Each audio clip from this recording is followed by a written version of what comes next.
We are the only organization that has unlimited liability, which means that you could task one of your soldiers to go somewhere and potentially die. That is the risk that you have to take as a leader. Hi, I'm Captain Adam Orton with the Canadian Army Podcast. The Army Sergeant Major is the senior advisor to the Commander of the Army. But what does that really mean, and how does it affect the soldiers? Here to talk to us about what all that is the Army Sergeant Major himself, Chief Warrant Officer Jim Smith. Welcome to the podcast. Hey, thanks for having me. So, as the Army Sergeant Major, what are the priorities and things that you're looking at that's going on right now? As the Army Sergeant Major, I'm the senior representative for all non-commissioned members in the Army. So what's important to soldiers is important to me, and what I strive to achieve is make sure the commander and senior leaders that are charged with decision-making are advised of a soldier's perspective when it comes to policies and how it affects them, and capabilities and how it affect our operations moving forward. So what are you telling the commander right now about what's going on with the soldiers? I tell them their perspectives firsthand. They tell me what's on their mind, and I welcome that. I strive to create an environment that they feel comfortable, that they can rely on me. I think it's my responsibility, as well as other chief warrant officers at each echelon of leadership, should be available and accessible to explain the why to our soldiers. And I think we need to be approachable and available to them in order to lead, coach, and mentor them, because they are the future, and we need to privilege that. Can you give us an example of some of the things you're saying or some of the things you're hearing? Some of the things they're saying is modernization of kit and equipment. That comes to me quite a bit. I get a lot of questions about personnel policies, which I can speak to from an Army perspective and relate. I can influence military personnel command and how they influence policy and inform it, but also how it affects our members. So if we look at a soldier who's having difficulties with a policy, and then we need to challenge those policies. And I think I could be helpful in informing the commander and some of our senior leaders here in Ottawa to change some of those policies when and where they don't make sense. I found as I've career progressed, I've gotten farther and farther away of who Private Orton is, you know what I mean? And how to stay relatable with the troops. And it's really tough to stay there because you have all these policies in your head now, and you're trying to enforce them, and risk mitigation and all of that. How do you, as the Army Sergeant Major, stay in touch with Private Jim Smith and try and stay relatable to the troops? Oh, man, if I could go back and do this all over again, I'd probably make the same decisions. I got to be honest, the opportunity to take this position and what I try to do and make it real is something I've really been focused on. I focused on this from the onset 2 years ago as I came in as the Army Sergeant Major. I recognized post-COVID that exposure and availability was going to be key to allow myself to connect with soldiers and try to demonstrate to them that they have a voice in me to utilize as I influence the commander and his decisions, but also the institution and how they go about making sure we have an institution that's ready to fight tomorrow. And I say that it's a little bit harsh, but nobody cares how good we are until the government asks us to do a really hard mission somewhere at any time. So I think we need to be prepared for that. And then you can scale back the level of intensity according to the operation that you're assigned to. Does that make sense? Yeah, I think that somebody once described the job of preparing the military as being ready for anything. And they made a comparison to the police, where the police is like, they have a specific role. They always know what that role is. They have a cycle. But for us, it can be anything. Fighting an insurgency, near-peer warfare, like pandemic, forest fires. You never know what you're really going to do. So you have to have those basics in place in order to be able to go out there and do the job. Unlimited liability is the key to all of this, right? We are the only organization that has unlimited liability, which means that you could task one of your soldiers to go somewhere and potentially die. That is the risk that you have to take as a leader, right? A lot of us have already experienced that. So it's a reality of our profession, although it's further to the right in the spectrum of conflict. Right. But if you scale that back, you have the same approach when it comes to domestic tasks. firefighting, floods, hurricanes, blizzards. There's a number of things that we have already done that our population now expects us to be there, right? Although it's not a military solution typically is the first option, but we are the last resort and we need to ensure that we take that seriously throughout. So you're kind of mentioning some of the challenges of COVID and leadership. And, an interesting thing that's come up is the challenge of leading by email, right? Because at a certain point, if you look at the strengths of leaders within the military is that presence, that being able to build that credibility and then use that credibility to try and get difficult things done. I'm sure you have thoughts on the challenges of inspiring that level of motivation when it's an email or a talking head on a screen or something like that. Where do you see that going moving forward? Well, I think it gives us a hybrid option of communicating. It's not leadership, though, right? Yeah. Let's not lead through emails and text messages. Let's lead by being the leaders that we're all designed to be. Is we are a people-centric organization that requires human interaction in order to be successful in operations. How we do that are tools available to help us on our day-to-day stuff. But to have easy and or difficult conversations, we need to ensure that we put the human dynamic into the conversations that need to be had, whether they're difficult or not. That's part of us being empowered as leaders in order to do so. And we need to make sure that we are as thorough as we can and take the time necessary to remedy, some of the harder solutions that are required out there. Policy helps us, but that human interaction is who we are, and we need to sustain it through it. We throw the term leadership around a lot, and sometimes people perceive that as an officer thing because they're the leaders. But obviously, that's not necessarily true. What does leadership mean? Like, what is at the core of leadership? Well, I'll ask you firsthand, and I've asked this question on a number of some of my town halls and encounters with soldiers is, when did you ever get into the leadership lineup, right? You've got into lineups for dental, medicals, pay potentially. You've been in lineups for different things, issuing kit, but you never got into a lineup that issued you leadership. And the one thing I will tell, especially our junior members, is the rank that you hold or the rank that people hold is the qualifications that they've obtained. What they haven't got or what they brought with them is leadership. It's time and experience that's missing. So, and through time and experience, you will then gain confidence in the leadership ability to take soldiers to the next level. And that's what it's all about. That's how we develop leaders, right? We develop to be successful in operations tomorrow. Nobody cares how good we are today. They will care if there's people coming back in a different manner which they left. And that's what we need to make sure that we are focused on today's competencies, whether it be as a leader and or a soldier, because you got to be a follower to be a great leader. You got to be a great follower. So that continues and it perpetuates into, positive leadership, highly effective, competent, and confident. The soldiers that are coming in today have maybe different experiences or places in the world than they've had 10 or 20 years ago. What are we doing to kind of meet them halfway as to what they're coming in with and give them the training that they need to be successful in the Army? Personally, I think we need to do more in that space. I think we're very good at tactical and technical competencies.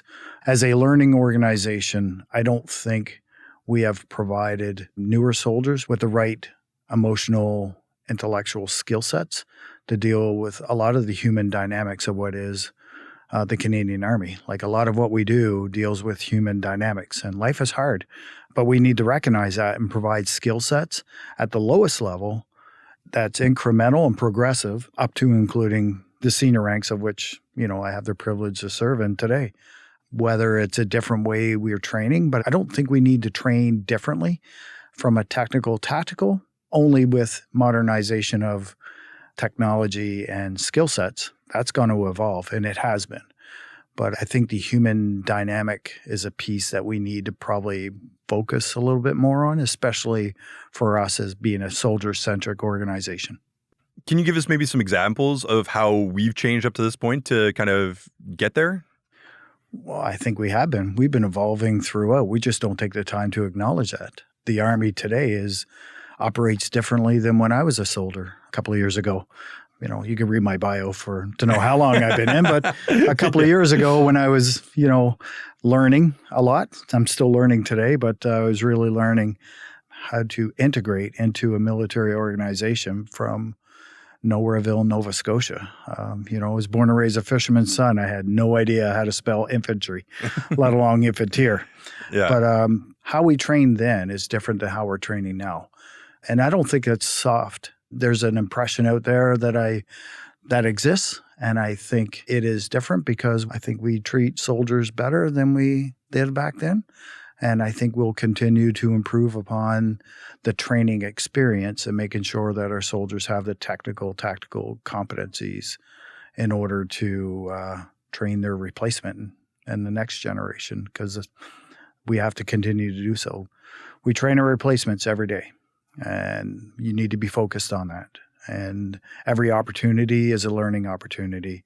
And when it comes to the harder stuff on the human dynamics and social skills, I think those are avenues that we could probably do a little bit better in.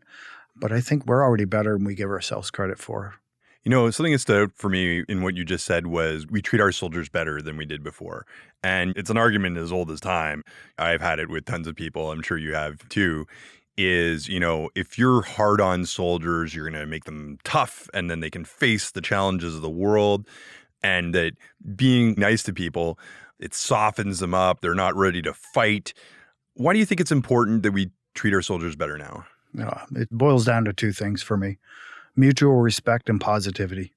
Those are two things that will motivate anybody to do anything you ever ask them to do because they feel valued in that organization. If you don't feel value in it, we're not going to stay in. Like, I've been very fortunate in my career to work for some great leaders, but I've also worked with some less great. And I would love to go back and have a conversation with them just to let them know that their approach is not what affected me. Actually, it motivated me to do better, be better as a person, which enabled me to be the best soldier that I thought I could be. I think soldiers that enroll today have different expectations than we did in the past. And I think we need to empower and enable those expectations. But I think as we take those opportunities to learn and grow, this institution needs to learn and grow with the individuals that are joining so that we can build an institution that will grow with our population, but also being able to protect this nation if and when necessary. The question's come in a couple of times on the podcast is, if I'm a soldier in a chain of command and maybe I'm having some conflicts within that chain of command that I think there may be some issues, it's difficult sometimes to approach the chain of command with your perspective because we're a really structure-heavy organization, and sometimes it's hard to speak your mind. What would you tell a soldier that's like trying to figure it out, you know what I mean? Trying to be honest about where they're at? Oh, that's a bit of that's great. That's a great question. What I would tell you is that respecting the chain of command is one thing. But if you have trust and faith in that chain of command, then you can be open and honest about a situation, and it would be treated just as important as any other mission set that might be assigned to you. I think the really awkward space is when you've lost that connection. But there's other avenues, right? I would say you can leverage a lot of different tools that were available but not as encouraged. But there's solution sets out there that you could leverage, whether it be phone a friend options that might have experience in that. Mentorship, seek a mentor. That's highly encouraged. Someone that you trust that's in the chain of command or not, but someone that you could confide in without ramifications or concerns for, your mental, physical well-being in your current situation. I think we are more open to having open and frank conversations than we give ourselves credit for. I just think as an organization that is busy as we are, sometimes we don't stop and take that time just to have an open and frank conversation to really tease out the tenets of a situation or a problem. And it might not be a problem at all. It might just be a dramatization of a situation that could be resolved by just simply having a open and frank conversation that could be helpful for all parties involved. It might actually remedy solutions much earlier in the process than by some of the extremes. Now, if it's an extreme situation, the beauty of our evolution and culture is that we are more open and available to provide more mechanisms in place for our soldiers to use if and when necessary. I think as part of a learning organization, we don't always get it right, but sometimes we create our own problems by not necessarily having that open, frank conversation that built with mutual respect and trust. Without respect, you'll get no trust, and without trust, you will not have a positive experience. That's kind of how I boil it down, without getting into the specifics of who to go to and when to go to and following different paths of elevating problems. Then personally, I would like to deal with it at the front end in order to avoid a lengthy and potentially costly resolution set. So you were talking about kit a little bit earlier on. Can we talk about kit? What's going on with that? Oh, that's open up a can of worms, am I? My favorite. All right. I think we need to make sure that we continue to modernize. So my number one piece of advice for the commander, if you want to demonstrate modernization, we need to demonstrate it. Show me and prove it. So put something in soldiers' hands that says the Army is serious about continuing to improve our capabilities. But I look at it, we need to make sure that we continue with providing the kit and equipment we need. Maybe it's not always the most preferred option, but sometimes with uniformity, there's a mitigation that we're going to have to obtain. So I think we need to be able to fight tonight.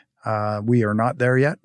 So I keep telling the boss, hey, when are we updating and modernizing our night vision capabilities? That's one thing that we need to get after. That is one thing that I put on his plate often, and I'm repetitive. I think uniforms, we're pushing forth on a 5-color variant of this uniform. I'd like to see this distributed across the Army, not just to specific units, depending on where they are in a deployment cycle or not. Mm-hmm. I'd like to see some in the full-time and the part-time force, some in the headquarters, so we have a little bit of modernization look and feel across the Army. We got 3 urgent operational requirements for the battle group in Latvia.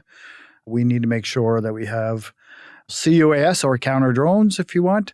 We need to make sure that we put a anti-tank guided missile as the second requirement. And the third one is a short-range air defense capability, which hopefully bridges a gap to get us to a ground-based air defense system in the Army. So there's a number of initiatives on the go, both for the individual. We are leveraging the Women's Advisory Group on how to modernize our kit and equipment. So we've changed the way we size people. I'm pretty sure there's technology available that will help better change the way our kit feels when we put it on, because our body shapes are different and we need to recognize that. So I can't promise you when this stuff comes online, but we are getting a new pistol. They are being distributed as we speak.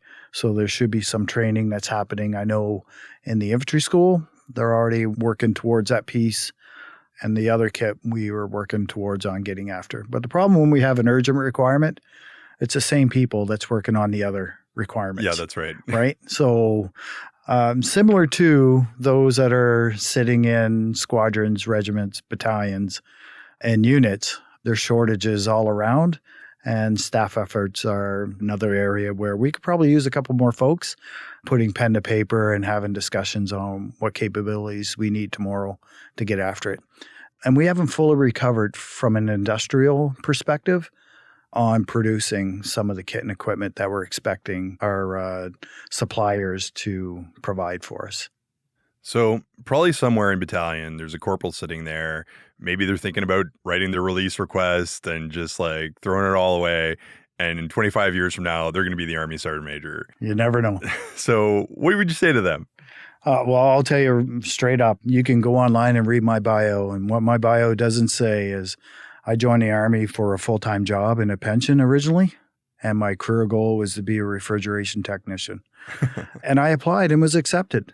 And personal circumstances, a separation kept me from pursuing that goal. And here I am today. I never reapplied. And attrition's a wonderful thing. I became the Army Sergeant Major. Notwithstanding what I would say is what's kept me in the Army is the people, first off. Second thing, organized chaos.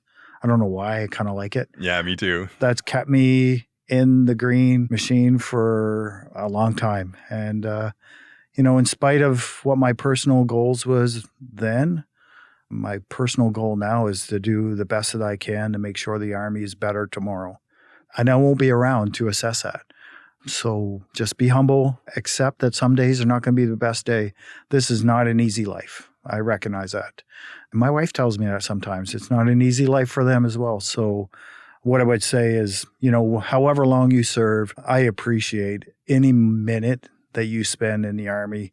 And I hope it's as positive as it can be. I hope the people around you are the reasons why you want to serve. Defending your country is something most people don't sign up for. And the fact that you volunteered to serve only demonstrates who you are as an individual. And I appreciate that you signed up because it's a better life than most people give us credit for. And I think you got to take some time to smell the roses and reflect upon the positivities of service.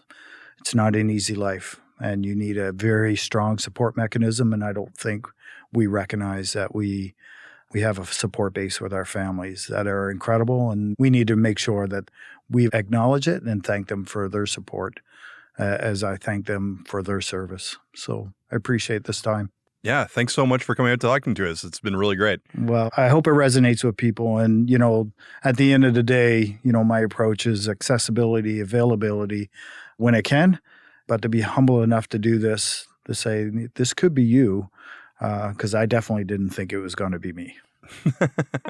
All right. Thanks again. Really appreciate it. Hey, thanks for your time. I appreciate it. Well, that was Chief Warrant Officer Jim Smith, the Army Sergeant Major, and I'm Captain Adam Orton for the Canadian Army Podcast. Orton, out.